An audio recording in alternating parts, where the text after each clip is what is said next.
పట్టు దుర్గమ్మా.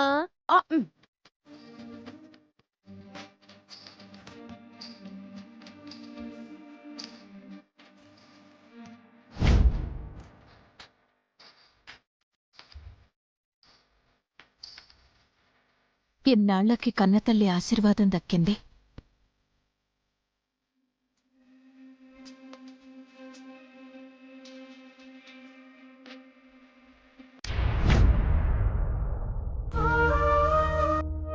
తుడవద్దు తులసి, ఆనంద బాష్పాలివి. ఇంకా ఇంకా జాలిపడాలి వాళ్ళని మార్చవని. ఇప్పుడు నేనేం చేస్తానో చూడండి. ఐజీ గారు, త్వరలో మా అబ్బాయికి ఇలా రావే, ఈ వెంకటలక్ష్మితో ఈ వారంలోనే నిశ్చితార్థం. మీ ఆధ్వర్యంలోనే ఈ నిశ్చితార్థం జరగాలి. మీరు తప్పకుండా రావాలి. థ్యాంక్స్ అండి. ఇప్పుడు తుడవే తులసి ఆ కన్నీళ్లు.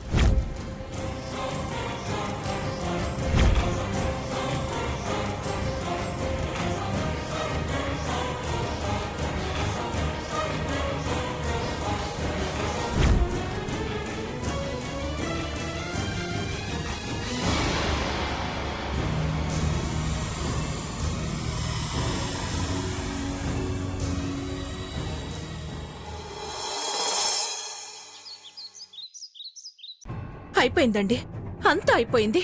ఇన్నాళ్ళు అంతో ఎంతో ఆశ ఉండేది. ఒకప్పటికైనా వదిన మనసు మారకపోతుందని ఆశపడేదాన్ని. జాతకం విషయంలో తప్పు కనిపిస్తే ముందు విషయం తెలియదు కదా అని అనుకున్నాను. తెలిసాక కూడా ఎంత దుర్మార్గమా అని బాధపడ్డాను. ఇంత కక్ష ఎందుకు కట్టిందని మదనపడ్డాను. ఆ తర్వాత అన్నయ్యకి తులసి విషయం చెప్పగానే చాలా సంతోషించాను. ఆవిడ ఎలా బెదిరించినా అన్నయ్య నచ్చ చెప్తాడు అనుకున్నాను.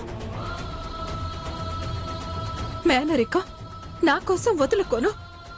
ఏనాటికైనా ఇది ఆ ఇంటి కొడలవుతుందని ఆశపడ్డాను. అయిపోయింది. నా ఆశలు అసలైపోయాయి. నా కోరికలు అడిగంటిపోయాయి. పొద్దున్నే ఎందుకిలా ఏడుస్తున్నావు? రాత్రంతా ఆలోచించానే. ఇలా ఏడవడానికా?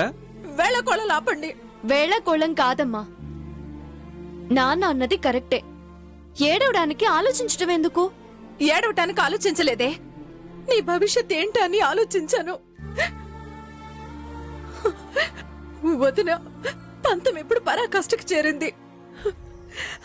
అర్థమైంది, నాకు పూర్తిగా అర్థమైంది. ఐజీ గారిని సాక్ష్యంగా చేసుకుని అన్నయ్యతో మాట తీసేసుకుంది. ఇప్పుడు మనం ఏం చేయలేం. అందుకే నాకు దుఃఖం ఆగట్లేదు. ఓ అంతే కదా, ఆవిడ అన్నదే శాసనమా? దానికి మామయ్య సాక్ష్యమా? ఆ ఇంట్లో ఆవిడదే పెత్తనం, ఆవిడ అన్నదే శాసనం. ఆవిడ మాటకు తిరుగుండదు. ఆవిడకెవరూ ఎదురు చెప్పలేరు. ఆవిడ అన్నది ఐజీ గారికి శాసనం కాదు కదా. ఆయన అది నిజమని నమ్మి నేను దగ్గరుండి మీ అబ్బాయికి వెంకటలక్ష్మికి పెళ్లి జరిపిస్తాను అని మాటిచ్చాడు. మామయ్య దగ్గర మీ ఆవిడ మాట కాదనుకో అనే మాట తీసుకోలేదు కదా. అనవసరంగా రాత్రంతా ఆలోచించి పొద్దున్నే ఏడుపు మొదలు పెట్టావు. తులసి అన్నది కరెక్ట్ ప్రియా. నీకు తెలియదు తులసి, వదిన పంతం పడితే ఆవిడ మనసు మార్చడం ఎవరి తరం కాదు. ఐజీ గారిని ముందు పెట్టి వాళ్ళిద్దరికి ముడి వేయాలని చూస్తుంది. ఆవిడ అంత దాకా వస్తే ఐజీ గారిని ఆవిడ ముందు పెడితే నేను మినిస్టర్ గారిని ముందు పెడతా. మినిస్టర్ ఏమైనా పర్మనెంటా? 2 నెలల్లో ఎలక్షన్స్ వస్తున్నాయి, ఏమైనా జరగొచ్చు కదే. అయితే ఈ 2 నెలల్లోనే తులసి ఆదిత్యల పెళ్లి జరిపించేద్దాం. అంతే. అంతే అన్నంత తేలిక కాదు. కుదరదు అన్నంత కష్టం కూడా కాదు కదా ప్రియా. ఎప్పటి నుంచో వాళ్ళ పెళ్లి చేయాలని చూస్తుంది. జరిగిందా? నాకు వేరే వాళ్ళతో ముడిపెట్టాలని చూసింది. అది జరిగిందా? నా స్థాయికి నేను అంత ఈజీగా ముడిపడనిస్తానా? ఆవిడ ఎత్తుకి పై ఎత్తులు వేస్తూ ఆవిడ్ని గెలుస్తూ వచ్చాను కదా. ఇక ముందు కూడా ఆవిడ మాటని ఎలా గెలవనిస్తాను, వాళ్ళిద్దరికి ఎలా పెళ్లి జరగనిస్తాను. చూడు ప్రియా, బుర్ర ఆవిడికే కాదు, అంతకన్నా షార్పుగా ఆలోచించే బుర్ర మన తులసికి కూడా ఉంది. ఎత్తుకు పై ఎత్తు, బురిడీకి బురిడి దీనికి తెలుసు. ఆ దుర్గమ్మని ఎలా లొంగ తీసుకోవాలో కూడా తెలుసు. నువ్వేం కంగారు పడకు. అది అలా నాన్నలా ధైర్యంగా ఉండు. మిగిలిన కథ నేను చూసుకుంటానుగా. అవును ప్రియా, నువ్వు ధైర్యంగా ఉండు.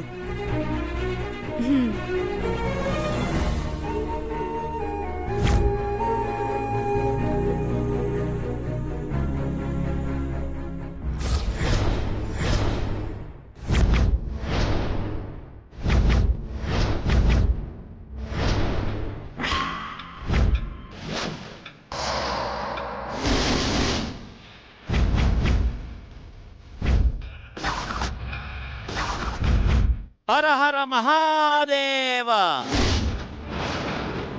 హర హర మహాదేవ, శంభో శంకర.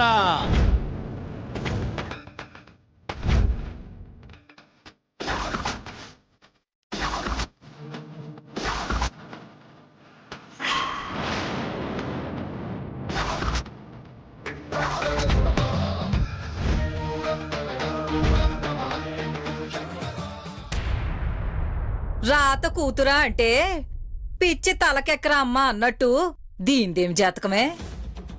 ఎవరిని కరుణించినా కరుణించకపోయినా దుర్గమ్మ కరుణించి దీన్ని జాలిగా చూసుకోవాలని అన్నింటికీ అంగీకరించింది. ఆ తులసి మీద పందాలు కాస్తూ పడుతూ లేస్తూ పైచేయి అంటే ఆఖరికి ఐజీ గారంతటి పెద్ద ఆయన్ని సాక్ష్యం చేసి దీని పెళ్లి ఆదిత్యతోనే అని సార్ని అంగీకరింపచేసిందే. దీని జాతకమేం జాతకమే. దీనికి కుజదోషం ఉండడమేంటి, శాంతి కుదరకపోవడమేంటి, ఈ పూజా పునస్కారాలు జరగకుండా ఈ అవాంతరాల మీద అవాంతరాలేంటి? నానమ్మ, దానికి అంత తలలు గోడకు కొట్టుకోవడం ఏంటి? ఏడుపులు పెడబొబ్బలు ఎందుకు? గుడికి వెళ్దాం, పూజ చేద్దాం. ఎన్నిసార్లు? దోషానికే దోషం ఉన్నట్టు ఎప్పుడైనా సాఫీగా జరుగుతుందా? ఎన్నిసార్లైనా ప్రయత్నం చేయడమే. అంతకన్నా మనం చేసేదేముంది? గారాబాని బట్టే ప్రారంధం. అంతే. చిన్నత్తకున్న పాటి ధైర్యం నీకు లేకపోతే ఎలా? మన ప్రయత్నం మనం ఆపకుండా చేయటమే. ఎలా జరగాలనుంటే అలా జరుగుతుంది. జరుగుతుంది. ఒక్కొక్కసారి ఒక్కొక్క రకం. ఎంత జాగ్రత్త పడ్డా సుఖం లేకుండా పోతుంది. అదే మరి జాతక ప్రభావం అంటే. అయినా అదేం చేస్తుంది? నువ్వు నేను మాత్రం ఏం చేస్తాం? నువ్వేమో అది కాదు ఇది కుదరదు అంటావేమే. అంతేగా మరి. రేపేదైనా జరగరాంది జరిగితే ఏడవలసింది నీ మనవరాలేగా. ఏంటి మీరు?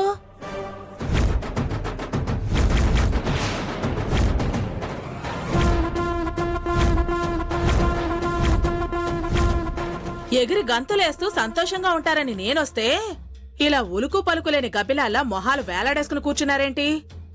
ఒకళ్ళకొకళ్ళు గిల్లుకుంటున్నారు. భలే దానివే దుర్గా. మేమేవి మొహాలు వేలాడేసుకుని కూర్చోలేదు. ఎవరికి వాళ్ళు బంధు బలగాన్ని మననం చేసుకుంటూ కూర్చున్నాం. ఓ, పెళ్లికి ఎవరెవరిని పిలవాలి అని ఎవరికి వాళ్ళకి కావలసిన వాళ్ళని తలుచుకుంటూ కూర్చున్నాం.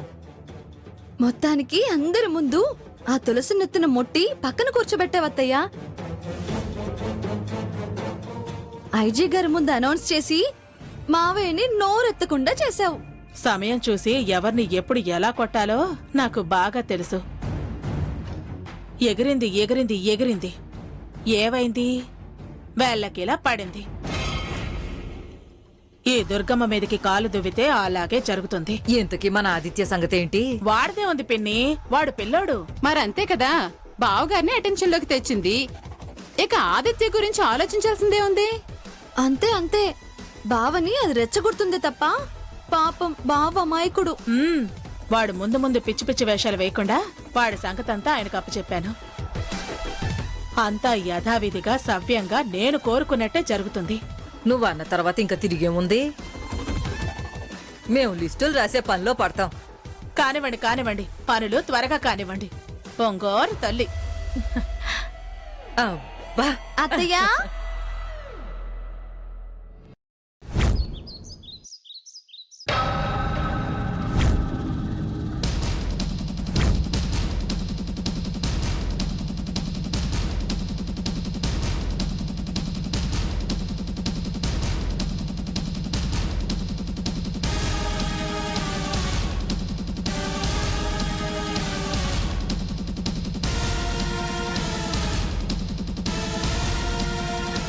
అమ్మా, హోమం పూజ జరుగుతుంది.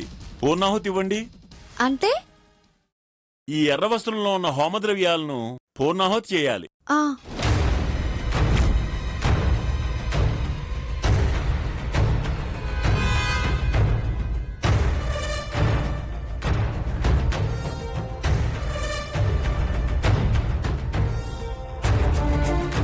పంతులు గారు, హోమం పూర్తి చేశాను కదా, ఇక నా కుజదోషం పూర్తిగా తొలగిపోయినట్టేనా?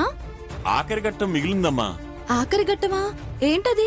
స్వామివారి ఆలయం చుట్టూ 3 ప్రదక్షిణలు చేసి వచ్చి హోమగుండంలో విభూది నుదుటి పెట్టుకుని అప్పుడు ఆ స్వామివారి హారతి తీసుకుంటే హోమం పరిపూర్ణం అయినట్లే. అప్పుడే సత్ఫలితం లభిస్తుంది. అయితే ప్రదక్షిణాలు చేస్తాను. అలాగేనమ్మా, వెళ్ళండి.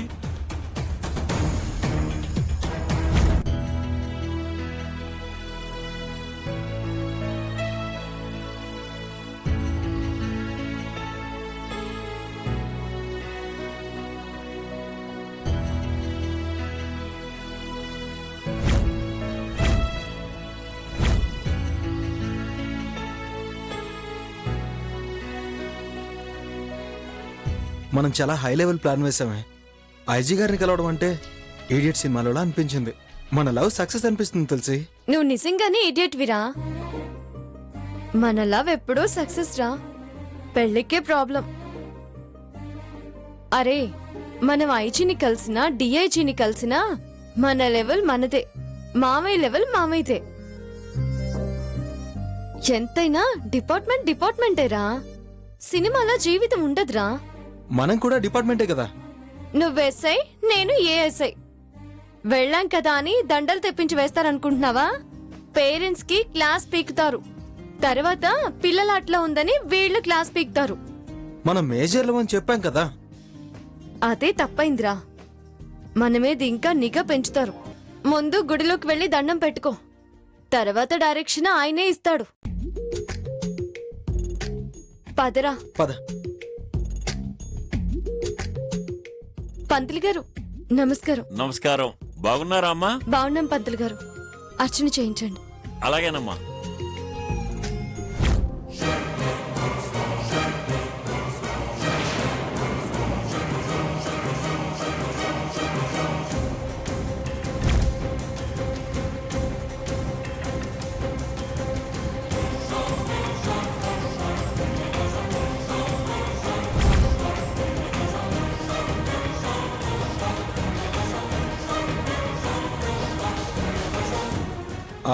పంతులు గారు, ఇదేం హోమం?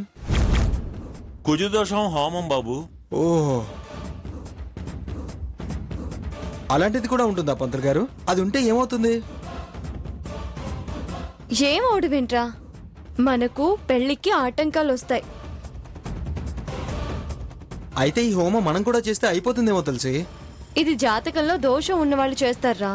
లేకపోయినా చేయొచ్చమ్మా, శుభమే, తప్పేం కాదు. ఇంతకీ ఈ హోమం ఎవరు చేస్తున్నారు? అదిగో ఆ అమ్మాయి ప్రదర్శనలకు వెళ్ళింది.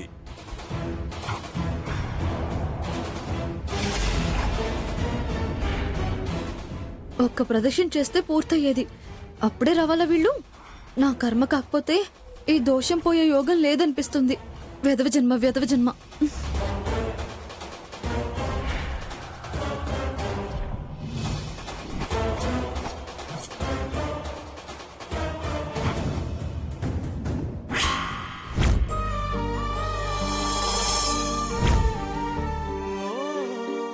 స్వామి, నిన్ను బోలా శంకరుడు అంటారు, భక్తుల పాలిట బంగారం అంటారు. మరి నాకు బావకు పెళ్లి జరగకుండా ఎందుకు స్వామి ఆపుతున్నావు? మా ప్రేమ గురించి నీకు తెలీదా? మా అమ్మ మామయ్యల ప్రేమ గురించి తెలీదా? ఆ దుర్గమ్మ బుద్ధి తెలీదా? మంగళాంబ దుర్మార్గం తెలీదా? స్వామి, నువ్వే నన్ను కాపాడాలి. మా ప్రేమ ఫలించేలా చేయాలి. మా రెండు కుటుంబాల మధ్య అపార్థాలు తొలగిపోయేలా చేయాలి. మా అమ్మ కోరిక నెరవేర్చాలి. మా బావకి నాకు పెళ్లి జరిగేలా చేయాలి. రేపు శివరాత్రి ఉపవాసం జాగారం చేస్తాను. నా కోరికలు తీర్చు స్వామి. బిడ్డా, నీ కన్నీళ్లే చెబుతున్నాయి నువ్వు కష్టంలో ఉన్నావని. నీ బాధ చెబుతుంది నీ కోరిక నెరవేరటం లేదని. నీ అంతరంగం మొత్తం చదివాను తల్లి. నిజమైన ప్రేమకు అపజయం ఉండదు. మానవ ప్రయత్నం ఎంత ఉన్నా దైవానుగ్రహం కూడా ఉండాలి తల్లి. అమ్మా, నాకు నాగసాధు రుద్రాక్ష ఇచ్చారు. శివయ్య నన్ను నీకోసమే పంపించాడమ్మా. ఈ రుద్రాక్ష శివరూపం, పరమేశ్వరుని అంశ, ఆయన ప్రతిరూపం. ఏకముఖి రుద్రాక్ష గురుపాద పద్మంతో నీకు దక్కింది. నీ కోరిక గాని, నీ తల్లి కోరిక గాని, నీ ఇల్లు సుఖశాంతులతో సంతోషంగా ఉండాలంటే ఈ రుద్రాక్షం ధరించాలి. నట్టింట్లో అర్చన అభిషేకాలు చేయాలి. ముత్తైదువులతో కలిసి రేపు శివరాత్రి ఉదయం నుండి రాత్రి 12 గంటల దాకా పూజలు చేసి 12 తర్వాత ఈ రుద్రాక్షను ఆలయంలో స్వామి పాదాల చెంత ఉంచి తదుపరి తీసి మెడలో ధరించాలి.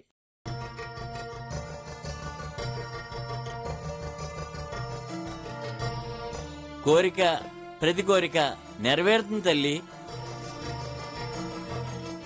తపస్సే పీఠం, హిమాలయమే నివాసం. సాధువులం, నాగసాధువులం, శివ ఉపాసకులం, సాధువులం. చూడమ్మా, రుద్రాక్ష ఆ రుద్రుడి నేత్రద్వారం. రుద్రాక్ష శివశాంతితో సమానం. అందుకే నిష్టగా శ్రద్ధాభక్తిలతో ఆచరించాలి. పూజ పూర్తి చేయగలనన్న నమ్మకం ఉంటేనే మొదలుపెట్టి తల్లి. అవాంతరం వచ్చిన ఆపక తల్లి. ఆపితే అరిష్టం. ఈ పవిత్ర రుద్రాక్ష ఏ మచ్చ ఎరుగని మహిమాన్వితమైన పటికలింగంతో సమానం.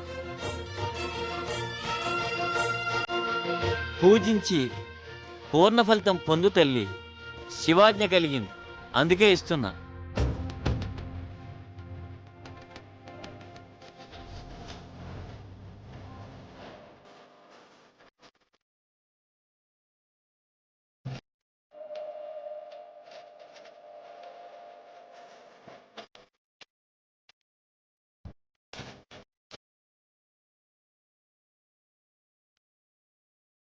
మనోవాంఛా ఫల సిద్ధిరస్తు, ఆయుర ఆరోగ్య సిద్ధిరస్తు, సకల ఐశ్వర్యాభివృద్ధిరస్తు.